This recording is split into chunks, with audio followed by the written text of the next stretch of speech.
Hello everyone, welcome to my channel. हम लोग disconnection पढ़ रहे हैं जिसके अंदर हमने लास्ट क्लास के अंदर CX ग्रुप डिस्कशन स्टार्ट किया था। उसमें हमने एसिड डेरिवेटिव्स जो होते हैं उनका CX बॉन्ड डिस्कनेक्शन कर लिया था। ठीक है, तो अब जो कंटिन्यूएशन में आपका आज सेकंड पार्ट है इसका, जिसमें हम लोग पढ़ने वाले हैं अल्कोहल, ईथर, एल्काइल हैलाइड्स या सल्फाइड्स। अगर आपके सामने है ये इन चारों में से कोई भी फंक्शनल ग्रुप अगर आपके सामने है तो आपको किस तरीके से कार्बन और हेटेरो एटम जो भी, जैसे अल्कोहल के अंदर ऑक्सीजन होगा, ईथर के अंदर भी कार्बन ऑक्सीजन बॉन्ड ही होगा, या अल्कोहल के अंदर होगा आपका ROH, ये वाला बॉन्ड डिस्कनेक्ट होगा। जो ईथर्स होंगे उनके अंदर ये कोई भी, इन दोनों में से कोई सा भी बॉन्ड डिस्कनेक्ट हो सकता है। एल्काइल हैलाइड्स के अंदर ये वाला बॉन्ड डिस्कनेक्ट होगा। सल्फाइड्स के अंदर इन दोनों में से कोई सा भी बॉन्ड जो है वो डिस्कनेक्ट हो सकता है। ये सब हम स्टार्टिंग तो आपको इंट्रोडक्शन बता दिया था। अब हम इनको डिटेल में विद एग्जांपल्स देखेंगे। एक और बात मैंने आपको बताई थी कि हम लोग इसमें जो मेनली मैकेनिज्म फॉलो होगा वो या तो SN1 या फिर SN2, मतलब न्यूक्लियोफिलिक सब्स्टिट्यूशन रिएक्शंस होंगी। तो न्यूक्लियोफिलिक सब्स्टिट्यूशन रिएक्शंस जो होती हैं वो अल्काइल हैलाइड की कैरेक्टरिस्टिक रिएक्शंस हैं। ठीक है, तो हम चाहे कुछ भी हो, हम उन सबको अल्काइल हैलाइड से फॉर्मेशन उनका कर सकते हैं, ये भी हम लोग देखेंगे अभी। तो हम स्टार्ट करते हैं। CX disconnection in aliphatic compounds gives a nucleophile XH and electrophilic carbon species जैसे कि RH, ROTS, ROMS। क्या कहा है कि जैसे आपके सामने ये अल्काइल हैलाइड है, अगर हम इसका ये बॉन्ड डिस्कनेक्ट करते हैं यहाँ से, तो जो X है वो तो एक न्यूक्लियोफाइल का फॉर्मेशन करेगा, मतलब X माइनस होगा तो इसका काउंटर पार्ट हम H लगा देते हैं। और जो ये अल्काइल ग्रुप होगा, इस अल्काइल के साथ में हम कुछ भी ऐसा लगाएंगे काउंटर पार्ट जो कि एक अच्छा लिविंग ग्रुप होगा। उसके लिए बेस्ट चॉइस जो होती है वो या तो टोसाइलेट हो सकता है या मेसाइलेट हो सकता है, या फिर इस तरीके से कोई भी हेलोजन हो सकता है, और उस हेलोजन में भी हम Br को प्रेफरेंस देते हैं। ठीक है, होने को क्लोरीन भी हो सकता है, आयोडीन भी हो सकता है। उसके बाद में जो सेंटर मैंने ले लिया है वो क्या है, ROH है, मतलब अल्कोहल हमने लिया है। अब इस अल्कोहल से हम टोसाइलेट फॉर्मेशन कर सकते हैं, मिसाइलेट का फॉर्मेशन कर सकते हैं, या अल्काइल हैलाइड का फॉर्मेशन कर सकते हैं। ओके, तो अल्कोहल अगर है तो अगर हम टोसाइल क्लोराइड पिरिडिन के प्रेजेंस में अगर रिएक्शन करवाते हैं तो टोसाइलेट का फॉर्मेशन होता है। और अगर हम बेस की प्रेजेंस में मिसाइल क्लोराइड के साथ में, ये सभी बेस हैं, आप देख सकते हैं, ये पिरिडिन भी बेस है, ट्राईथाइल अमीन भी बेस है। इस तरीके से इन दोनों ही केसेस में बेस तो हमने लिया है, और फिर ये बेस H को ले लेगा और O माइनस जो है वो यहाँ पे क्लोरीन को रिप्लेस करके टोसाइल के साथ में लग जाएगा, तो फिर अपना टोसाइलेट फॉर्मेशन हो जाएगा। ओके, अगर हम ट्राईथाइल अमीन की प्रेजेंस में मिसाइल क्लोराइड के साथ में रिएक्शन कराते हैं तो मिसाइलेट का फॉर्मेशन होता है। और अगर हम ट्राईहेलो फॉस्फोरस के साथ में रिएक्शन कराते हैं, यहाँ पे हमने ब्रोमाइड लिया है, ट्राईब्रोमो फॉस्फोरस के साथ में अगर हम रिएक्शन कराते हैं तो RBr बनता है। इसकी जगह पे हम PCl3 भी ले सकते हैं या PCl5 भी ले सकते हैं। उनके साथ में रिएक्शन कराने पर RBr का फॉर्मेशन होगा। OH को रिप्लेस करना है और ये लिविंग ग्रुप आ जाएंगे। ये इसलिए किए हैं ताकि ये बेटर लिविंग ग्रुप हैं। अगर हम इनके साथ में न्यूक्लियोफिलिक सब्स्टिट्यूशन रिएक्शन करते हैं तो उनकी जो रेट ऑफ रिएक्शन होगी वो बेटर होगी अल्कोहल से। तो हम लोग इसको इस तरीके से इनमें भी कन्वर्ट कर सकते हैं। आगे आप देखिए, These reagents can react by following substitution mechanism, either SN1 or SN2, depending on substrate structure and reaction condition। यहाँ पे जो reactions होंगी वो कौन सा mechanism follow होगा, SN1 SN2 mechanism होगा उसके अंदर, और depend करेगा substrate की structure के ऊपर और reaction conditions के ऊपर कि SN1 होनी है या फिर SN2 होनी है। सबस्ट्रेट स्ट्रक्चर के बेस पे हमने इसको, अब 3 पॉइंट्स हैं जो आप ध्यान रख सकते हैं। फर्स्ट है आपका जो आपका सबस्ट्रेट है उसके अंदर जो अल्काइल है वो या मिथाइल हो या फिर प्राइमरी अल्काइल डेरिवेटिव अगर है तो वो रिएक्ट करता है SN2 मैकेनिज्म से। हम SN1 और SN2 को मैंने आपको डिफरेंट तरीके से बताया है कि SN2 मैकेनिज्म कब फॉलो होगा और SN1 मैकेनिज्म कब फॉलो होगा। वैसे आप सभी जानते होंगे इसको। SN2 मैकेनिज्म के कब होता है, जब मिथाइल या फिर प्राइमरी अल्काइल डेरिवेटिव अगर होगा तो SN2 मैकेनिज्म से रिएक्शन होगी। SN2 के लिए ज़रूरी है कि पावरफुल न्यूक्लियोफाइल हो और नॉन पोलर सॉल्वेंट जो होता है वो इफेक्टिव होगी रिएक्शन, ठीक है ना। नॉर्मल कंडीशन में इनमें होगी रिएक्शन, लेकिन अगर हम चाहते हैं रेट ऑफ रिएक्शन फास्ट हो और बढ़िया कंडीशंस जो उसके लिए प्रेफरेंस जिसको वो देगा वो होगा पावरफुल न्यूक्लियोफाइल की प्रेजेंस और नॉन पोलर सॉल्वेंट जो होगा वो इफेक्टिव होगा मैकेनिज्म के लिए। नेक्स्ट है आपका, अगर मान लीजिए टर्शरी कंपाउंड है, टर्शरी कंपाउंड अगर होगा तो वो रिएक्ट जो करता है वो SN1 मैकेनिज्म के थ्रू करता है, जिसमें स्टेबल कार्बोनियम आयन का फॉर्मेशन होगा जो जनरेट हो सकता है किससे, अल्कोहल से, अल्काइल हैलाइड से और एल्कीन से। आप यहाँ पे देख सकते हैं मैंने ये तीनों बताया है कि फर्स्ट, सेकंड, थर्ड, 3 टाइप से अगर हम सबस्ट्रेट हमारे पास है तो उनसे फॉर्मेशन हो सकता है आपके कार्बोकेटायन का। अगर एल्कीन आपके सामने है तो एल्कीन के साथ में क्या होता है, ये जो इलेक्ट्रॉन्स होते हैं ये इस तरफ शिफ्ट हो जाएंगे, तो यहाँ पे तो नेगेटिव चार्ज आएगा तो H+ वहाँ जाके लग जाएगा, एसिड की प्रेजेंस में रिएक्शन हो रही है तो इलेक्ट्रॉन यहाँ गए तो H यहाँ जाके लग जाएगा, तो यहाँ पे क्या आ जाएगा, पॉजिटिव चार्ज आ जाएगा। तो ये इस तरीके से 3 डिग्री कार्बोकेटायन बन गया है। अगर यहाँ पे 3 डिग्री अल्कोहल है और हम यहाँ पे एसिडिक कंडीशन ले लेते हैं, लुईस एसिड की प्रेजेंस में रिएक्शन कराते हैं, तो ये जो OH होगा ये OH2+ की फॉर्म में बाहर निकल जाएगा और यहाँ पे पॉजिटिव चार्ज रह जाएगा इस तरीके से, ठीक है। अगर हम यहाँ पे ये अल्काइल हैलाइड है और अल्काइल कैसा है, टर्शरी है, हैलाइड लगा हुआ है, पोलर सॉल्वेंट अगर हम लेते हैं तो Br को वो हेल्प करेगा बाहर निकलने में और स्टेबल कार्बोकेटायन बनेगा, क्योंकि SN1 रिएक्शन फॉलो होती है टर्शरी अल्काइल हैलाइड अगर होता है तो। आप लोगों को ध्यान होगा कि आप लोगों ने SN1 के अंदर किया था। अगर आपका इस तरीके से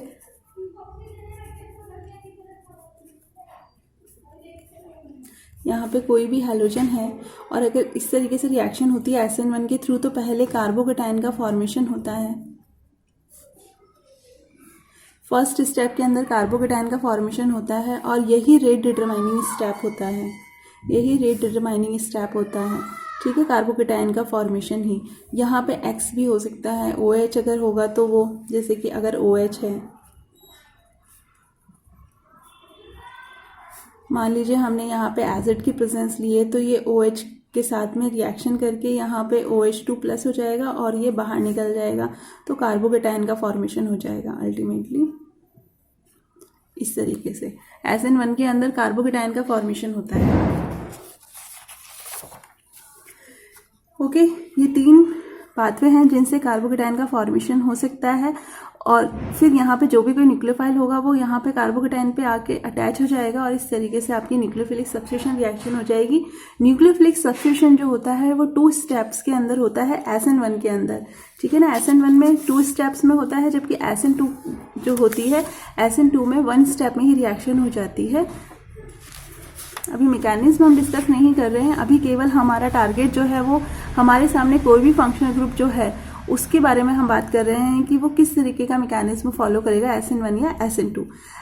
हम देख लेते हैं कि SN1 के लिए जो फेवरेबल कंडीशन है वो क्या है। जैसे कि हमने कहा था कि SN2 के लिए हमें चाहिए पावरफुल न्यूक्लियोफाइल और नॉन पोलर सॉल्वेंट, वो इफेक्टिव होता है। तो उसी तरीके से हम SN1 के बारे में भी बता सकते हैं कि SN1 अगर है तो SN1 के लिए क्या चाहिए, यहाँ पे पावरफुल न्यूक्लियोफाइल की तो ज़रूरत नहीं है, लेकिन पोलर सॉल्वेंट जो होता है वो इफेक्टिव होगा और साथ में कैटलिस्ट के लिए हम लोग यहाँ पे लुईस एसिड या फिर कोई भी एसिड की प्रेजेंस में रिएक्शन को करवा सकते हैं, जिससे क्या होगा, जो OH अगर हम अल्कोहल की बात कर रहे हैं तो अल्कोहल को वो बेटर लिविंग ग्रुप की फॉर्म में बाहर निकाल देगा या सब्स्टिट्यूट कर देगा, ठीक है।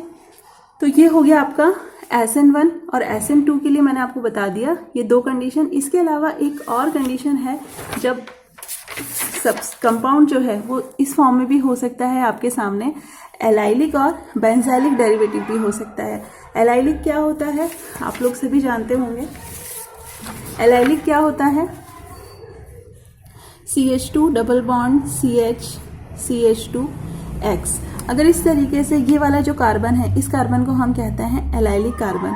अगर इस कार्बन पे OH है या फिर हैलाइड है और यहाँ पे इस कार्बन के ऊपर अगर सब्स्टिट्यूशन होना है तो वो जो है उसके लिए कोई मैटर नहीं करता कि SN1 है या SN2 है, दोनों ही मैकेनिज्म से इसमें सब्स्टिट्यूशन हो जाता है। इसके अलावा एक और है बेंजाइलिक, ये तो हो गया आपका एलाइलिक। एक और है बेंजाइलिक।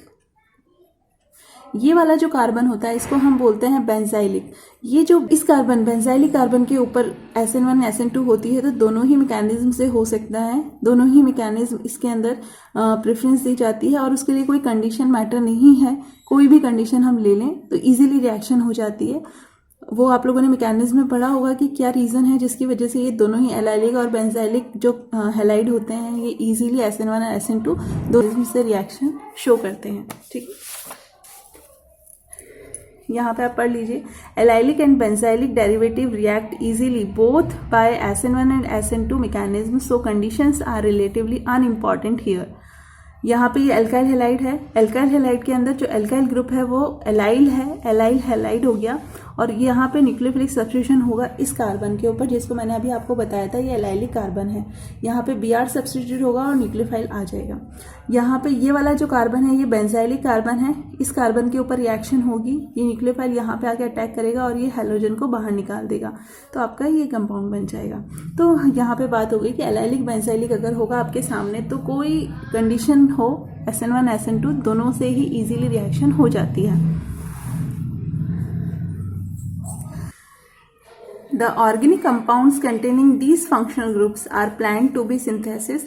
ये these functional groups जो मैंने यहाँ पे लिखा है कि कोई भी टारगेट मॉलिक्यूल हो जिसके अंदर ये फंक्शनल ग्रुप्स हैं जिसे हम प्लान कर रहे हैं सिंथेसिस के लिए, तो these functional group are first converted into COH या CX by FGI।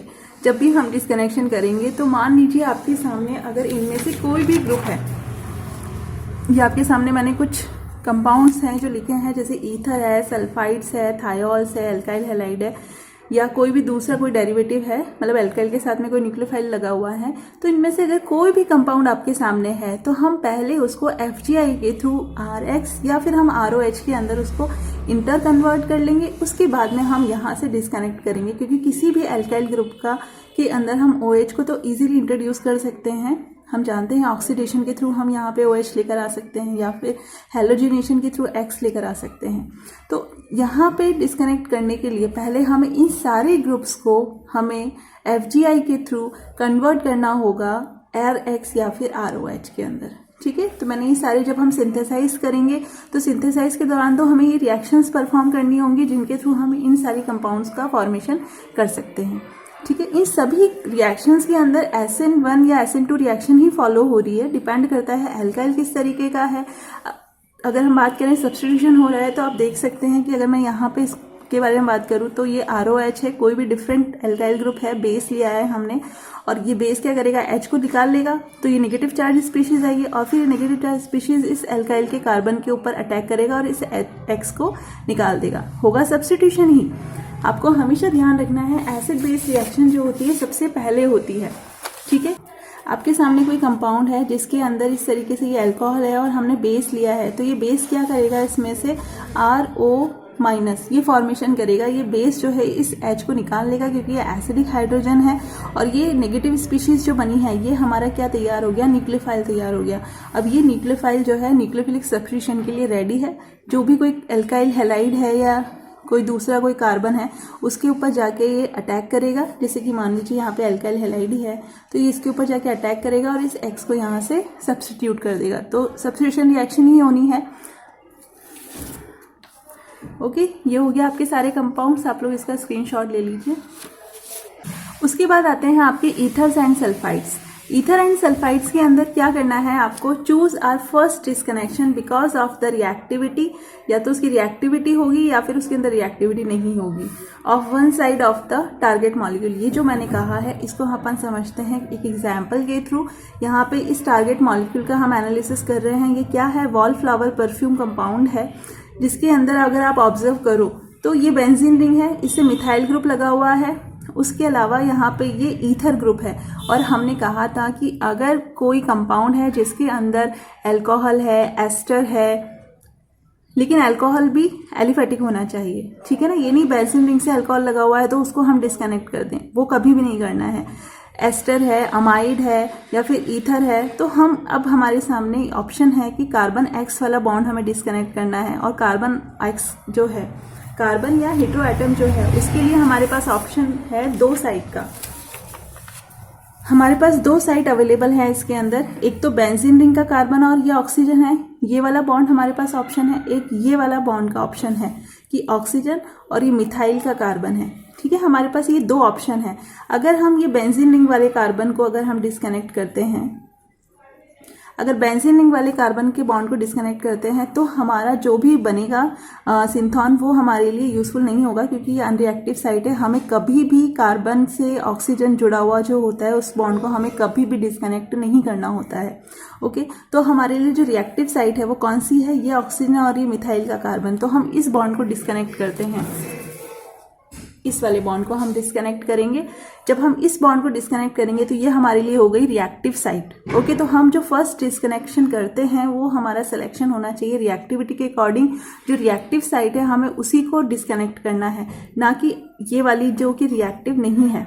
ओके, अब जब हम इसको डिस्कनेक्ट करेंगे तो कार्बन ऑक्सीजन बॉन्ड डिस्कनेक्ट होगा, इसलिए हमने कार्बन ऑक्सीजन बॉन्ड लिख दिया है यहाँ पे, और ये ईथर है इसलिए यहाँ पे हमने ईथर का लिख दिया है। ओके, अब यहाँ पे देखिए ऑक्सीजन की इलेक्ट्रॉन नेगेटिविटी ज़्यादा है इसलिए ऑक्सीजन पे नेगेटिव चार्ज आएगा, कार्बन की कम है इसलिए ऑक्सीजन के ऊपर नेगेटिव चार्ज आ गया। ये हमारी एक स्पीशीज तैयार हो गई। अब ये नेगेटिव चार्ज का काउंटर पार्ट आपको पता है, हमें हाइड्रोजन ही लगाना है।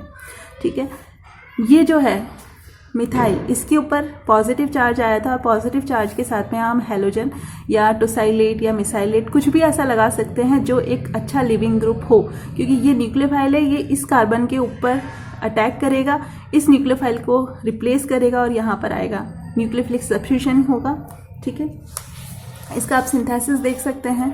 इसका सिंथेसिस, इसका हमने बना लिया अल्कोहल।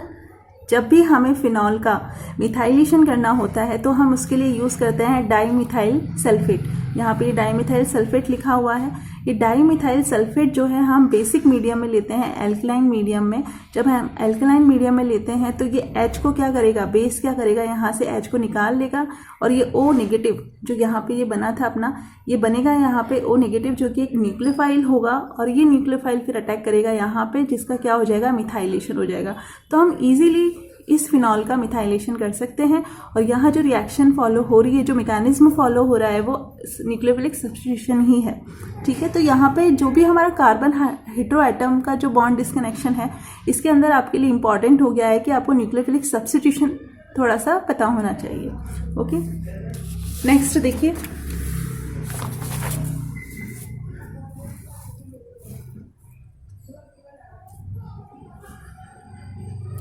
इसके बाद है हमारा सल्फाइड। ईथर के तरह ही है, यहाँ पे दोनों अल्काइल ग्रुप्स हैं और सल्फर है।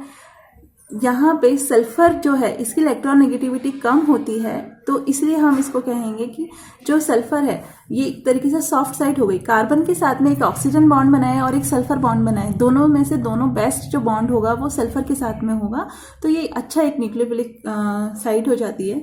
The reaction is even easier by SN2S thiols ionize at a lower pK than alcohol. The anion is softer than RO minus and thus more nucleophilic towards sp3 carbon. यहाँ पे आप देख सकते हैं कि जो ये सल्फाइड है इसका हम दोनों में से किसी भी साइड से अगर इसको डिस्कनेक्ट करते हैं, मान लीजिए मैंने यहाँ से इसको डिस्कनेक्ट किया, तो सल्फर की इलेक्ट्रॉन नेगेटिविटी कंपैरेटिवली कार्बन के ज़्यादा है, इसलिए इस पर नेगेटिव चार्ज आएगा और इस पर पॉजिटिव चार्ज आएगा। पॉजिटिव के साथ में आप कोई भी दूसरा काउंटर पार्ट जो लगाएंगे वो ऐसा लगाएंगे जो कि एक अच्छा लिविंग ग्रुप होगा, जिसके लिए हम हेलोजन ले सकते हैं या टोसाइलेट ले सकते हैं, ब्रोमोसाइलेट ले सकते हैं। ठीक है, यहाँ पे जो नेगेटिव चार्ज स्पीशीज़ है इसी के बारे में बात हो रही है कि ये इजीली आयनाइज हो जाता है लोअर पीके पे ही आयनाइज हो जाता है कंपैरेटिवली अल्कोहल के। एनायन जो ये बना है ये एक सॉफ्टर साइट है RO माइनस के, क्योंकि ऑक्सीजन की इलेक्ट्रॉन नेगेटिविटी ज़्यादा होती है जबकि सल्फर की कम होती है, तो ये सॉफ्ट साइट है जो कि ईजिली sp3 कार्बन जो होगा उसके ऊपर अटैक करेगा। तो बढ़िया, मतलब एक तरीके से न्यूक्लियोफिलिक ज़्यादा होगा कंपैरेटिवली इसके, क्योंकि जिस पर अटैक होने वाला है वो sp3 कार्बन है।